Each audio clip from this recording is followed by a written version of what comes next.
Terminus, à quelques mètres de l'allée centrale du cimetière de Toulon, c'est le bout du voyage pour une vingtaine de femmes et d'hommes. Des anonymes dont on sait seulement qu'ils venaient d'Afrique pour rejoindre l'Europe.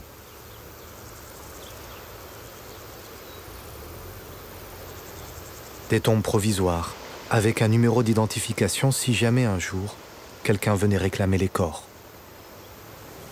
Depuis une quinzaine d'années, on estime qu'entre 10 000 et 30 000 migrants clandestins sont morts en tentant de rejoindre l'Europe, victimes de naufrages, de noyades et pour certains, de meurtres.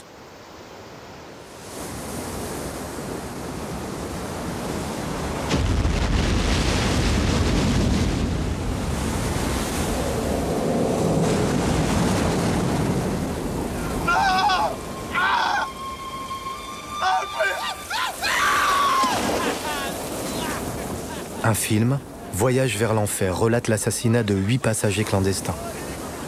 Toute ressemblance avec des personnages ou des faits ayant existé n'est absolument pas fortuite. Ce film est inspiré d'une histoire vraie, la fiction est même tout à fait conforme à la réalité.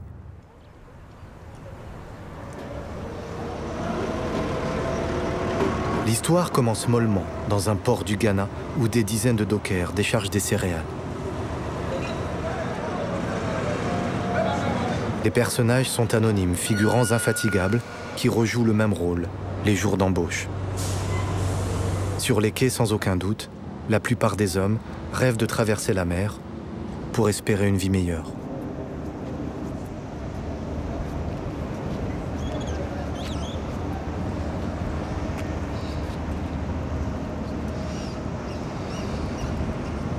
En 1992, Kingsley Ofosu touchait $1 par jour quand il décrochait un job sur le port. Il avait 21 ans, c'est cette année-là qu'il est sorti de l'ombre. Quand j'étais jeune, je pensais qu'en Europe, on trouvait rapidement du travail.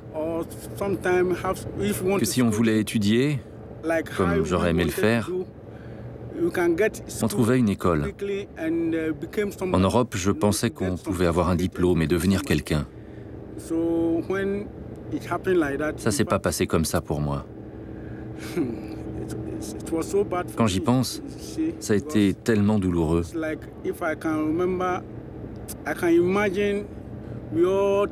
On est partis tous ensemble et ils ont tous été tués. Tous, même mon frère. C'est trop dur. Je suis désolé, je ne peux pas parler de ça. Je ne veux pas me rappeler de tout ça, ça me fait trop mal.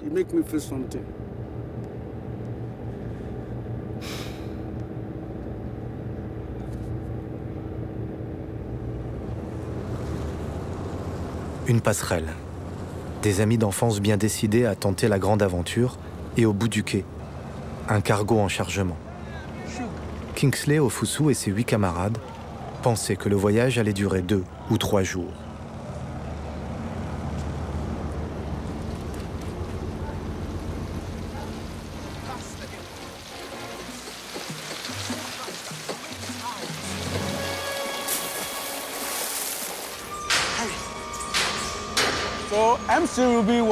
Quand le MC Ruby est arrivé dans le port, pour nous, c'était une chance. Il partait en Europe. C'est pour ça que nous sommes montés dedans. On était embauchés comme dockers occasionnels. On chargeait les sacs de cacao. C'est en faisant le chargement qu'on a réussi à se cacher à l'intérieur.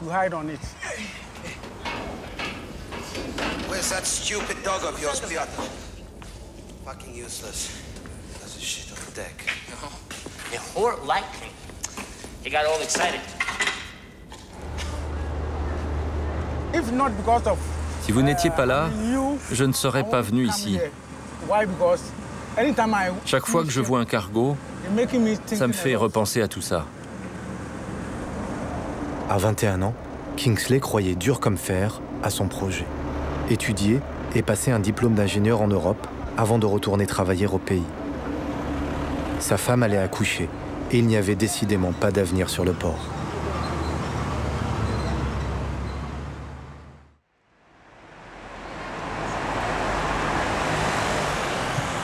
Paris, quartier latin. Le dossier du MC Ruby n'est pas encore archivé. Il est même à portée de main d'Isabelle Coutempère, l'avocate des familles des victimes. Le cas du MC Ruby, ce n'est pas seulement un crime crapuleux. Pour Maître Coutempère, cette histoire n'est pas celle d'un équipage qui aurait perdu la raison au point de commettre plusieurs assassinats. Il y avait eu de nombreux problèmes de passagers clandestins sur cette ligne, qui donc partait du Cameroun vers l'Europe et d'Europe vers le Cameroun. Et donc, un certain nombre de problèmes étaient arrivés, entraînant le limogeage de 2 commandants successifs. Lorsque des passagers clandestins sont découverts dans des navires accostant en Europe, la police immobilise les navires, retardant la livraison, mettant en péril la cargaison. En l'occurrence, dans cette affaire, c'était du cacao qui donc pourrit en quelques jours. Il était clair pour le commandant et l'équipage que s'il y avait des passagers clandestins, ils seraient limogés. Donc, ça veut dire entraîner une décision de les faire disparaître.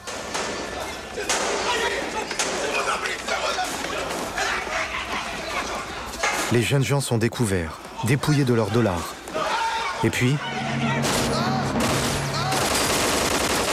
exécutés au fusil mitrailleur, 8 Ghanéens ont été précipités par-dessus bord.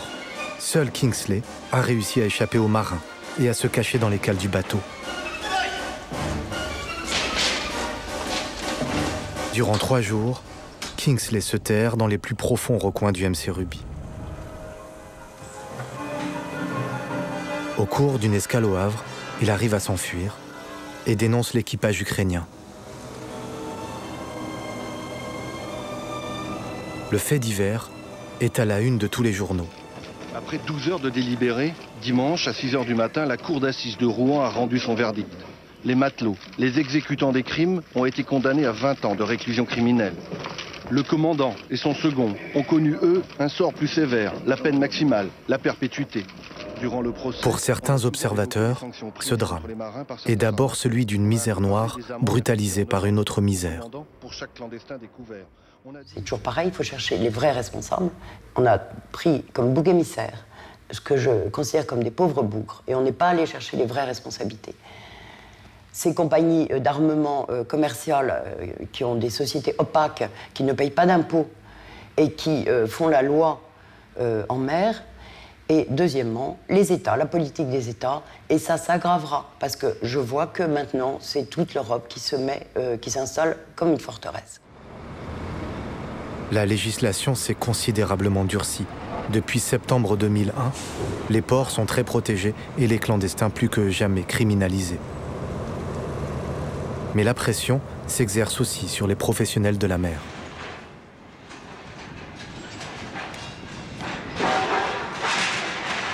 Jean-Paul Declercq est membre de l'Association française des capitaines de navires. Témoin des grands bouleversements qui ont changé l'image de son métier. Il y a 30 ans, les capitaines qui fréquentaient des mers où il y avait des boat people avaient un point d'honneur de se dérouter pour pouvoir récupérer ces pauvres gens qui fuyaient la misère dans leur pays et les ramener dans des endroits où ils pourraient vivre décemment. Et donc, quand ils arrivaient en France, ces capitaines-là étaient considérés comme des héros. Et les boat people, dont ces immigrés clandestins, se retrouvaient également considérés comme des héros. Et on a certains de nos collègues qui ont été décorés de la Légion d'honneur pour ça. Et aujourd'hui, les capitaines qui ramènent des clandestins ou qui ramènent des boat people qu'ils ont récupérés en mer sont considérés comme des délinquants qui sont accusés d'aide à l'immigration clandestine. Voilà.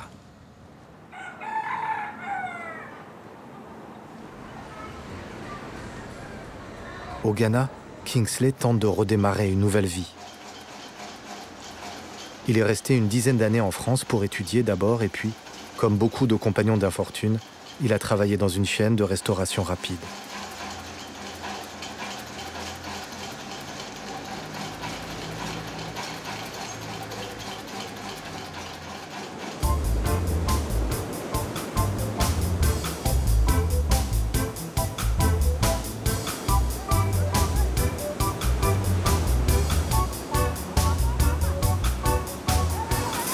Parfois, dehors, on reconnaît Kingsley. Mais pour les gamins de la plage, Quelqu'un qui a tout perdu n'est pas un héros. Les héros ici, ce sont les footballeurs qui reviennent au pays, avec des vêtements de marque et au volant de grosses limousines.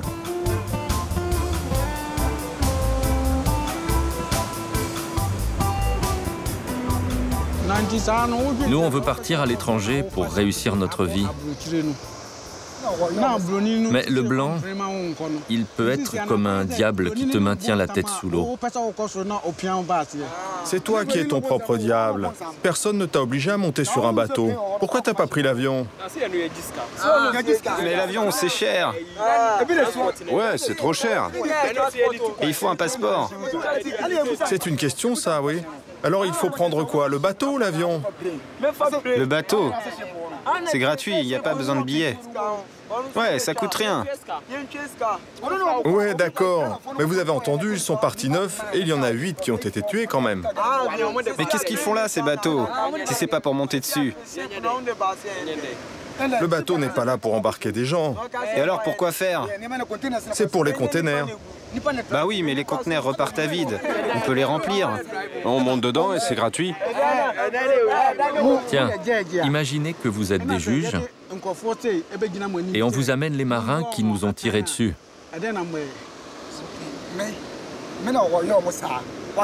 Ils ont frappé avec un marteau. Ils ont mordu. Ils ont tiré dessus. Ils ont volé. Moi, si j'étais le juge...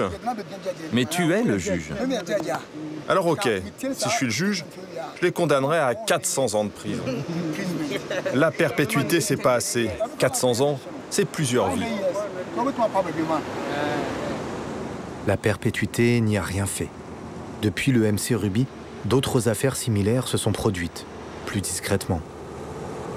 En Turquie, au large de l'Algérie ou en Galice. En 2004, le Wisteria avait à peine accosté dans le port de Ribeira, au nord de l'Espagne, qu'une brigade de police a fait irruption sur le quai.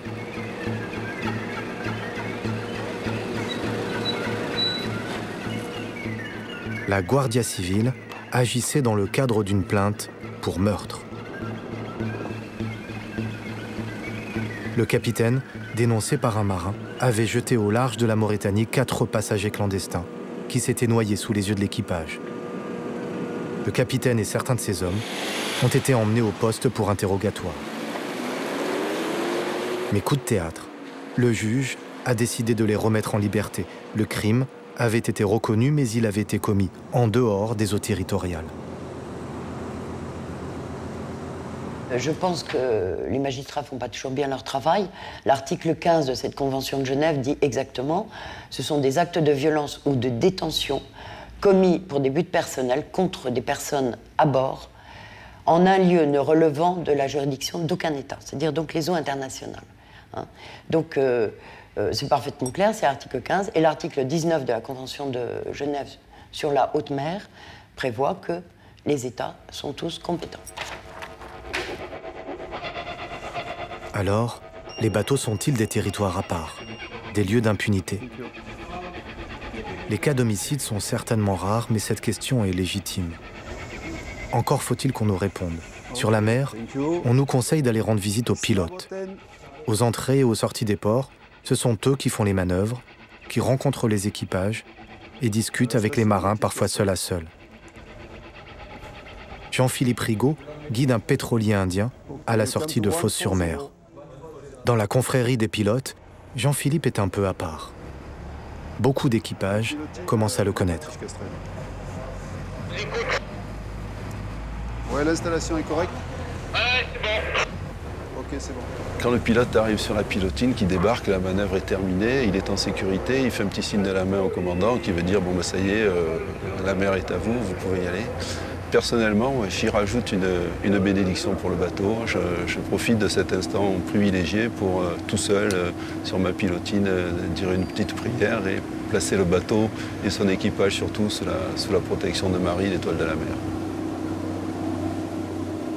Jean-Philippe Rigaud est diacre, guide spirituel et pilote de port. Il s'attarde parfois à bord d'un cargo pour célébrer un office religieux. À la sortie des chantiers, on fait appel à lui pour baptiser un nouveau navire. dans les consciences ou parmi les marins, sa place est un véritable observatoire. Les Grecs disaient il y a les vivants, les morts et ceux qui vont sur la mer. Voilà. Et la mer est un milieu complètement particulier où les marins sont entre eux et où il y a un petit peu une impunité qui paraît évidente due au fait qu'on est en dehors du monde. On est en dehors du monde. Le marin qui est sur son bateau, il est parti, c'est un temps d'absence totale. Sa famille est obligée de s'organiser sans lui, quoi, sans pouvoir prendre conseil. Et lui-même, de son côté, sait que tout ce qui se passe à bord peut rester et reste extrêmement confidentiel et reste dans un milieu confiné.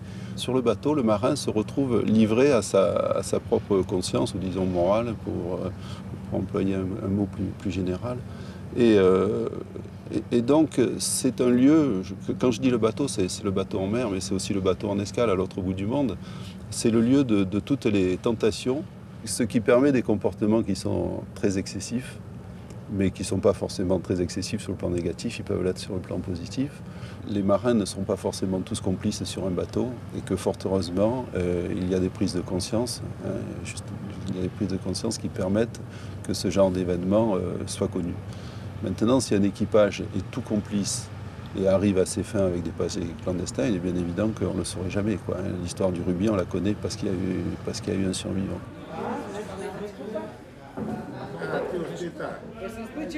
Le Seamen's Club, un lieu tranquille où les équipages viennent téléphoner à leur famille, boire un verre et voir d'autres têtes.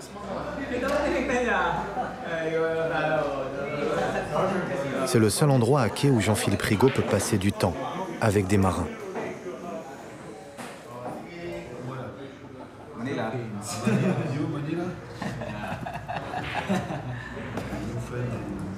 Au Seamen's Club, nos questions reviennent une fois encore sur les clandestins.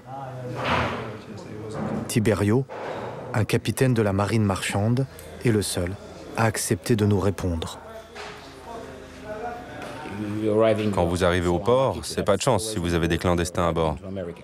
Par exemple, vous débarquez en Amérique, alors là, c'est un vrai problème d'avoir des clandestins. Qu'est-ce que vous faites? Vous ne pouvez pas voyager avec eux. Ils sont indésirables partout. Le prochain port ne voudra pas les débarquer. Vous êtes obligé de les garder avec vous.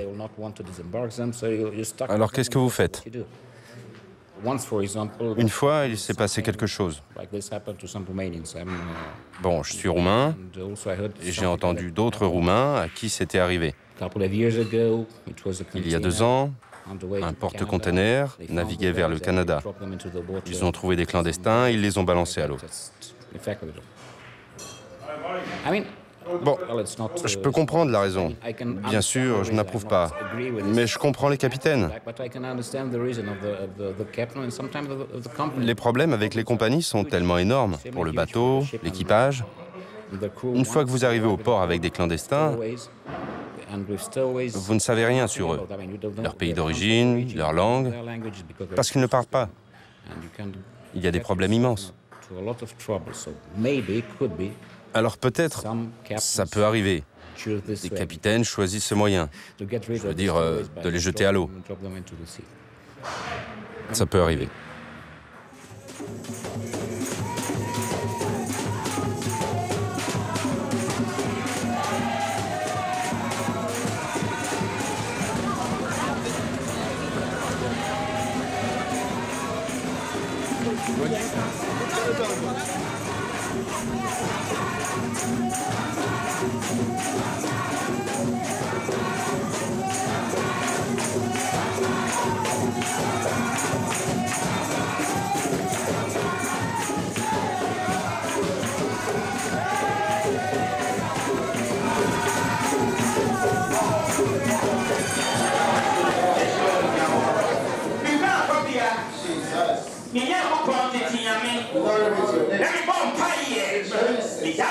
Dans sa semaine sans travail, Kingsley, le rescapé, prie tous les dimanches.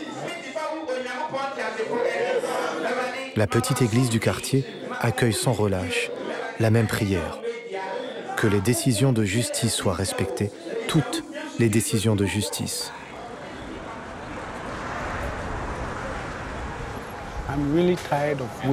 J'en ai assez d'attendre depuis 16 ans. Je n'ai rien demandé, mais tout le monde sait combien j'ai souffert.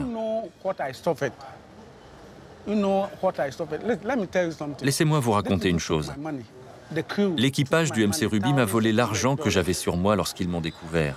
1 600 $ qu'ils ne m'ont pas rendus. Aujourd'hui, 16 ans plus tard, je n'ai même pas reçu l'équivalent de cette somme en dommages et intérêts. J'en ai besoin. Pourtant, la Cour a exigé que me soient versés des dommages et intérêts. Moi, tout ce que je veux, c'est qu'on me rende au moins l'argent qui m'a été volé.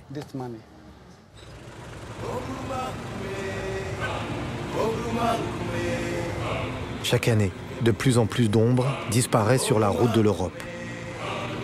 Depuis l'affaire du MC Ruby, Kingsley leur a donné un nom et un visage. À part ça, rien n'a changé.